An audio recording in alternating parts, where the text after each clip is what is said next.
खुतबा number 179। आप अलैहिस्सलाम का इरशाद गिरामी। जब ज़ेलव यमानी ने दरियाफ्त किया कि या अमीर अल मोमिनीन, क्या आपने अपने खुदा को देखा है? तो फरमाया, क्या मैं ऐसे खुदा की इबादत कर सकता हूं जिसे देखा भी ना हो? अर्ज किया, मौला, उसे किस तरह देखा जा सकता है? फरमाया, बिस्मिल्लाहिर्रहमानिर्रहीम। उसे निगाहें आंखों के मुशाहिदे से नहीं देख सकती हैं। उसका इदराक दिलों को हकायक़ ईमान के सहारे हासिल होता है। वो अशिया से करीब है, लेकिन जिस्मानी इत्तिसाल की बिना पर नहीं। वो दूर भी है, लेकिन अलहदगी की बुनियाद पर नहीं। वो कलाम करता है, लेकिन फिक्र का मोहताज नहीं है।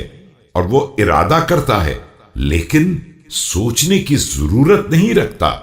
वो बिला आज़ा व जवारिह के साने है और बिला पोशीदा हुए लतीफ है।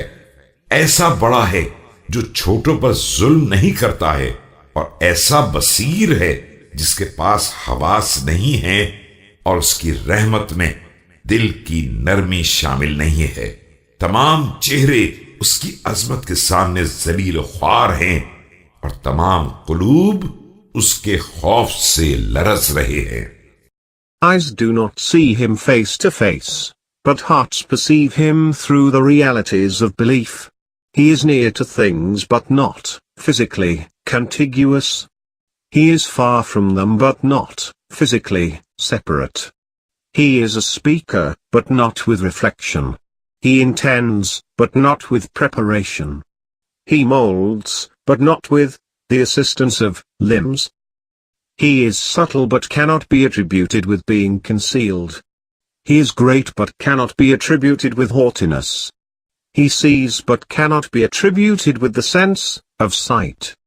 He is merciful but cannot be attributed with weakness of heart.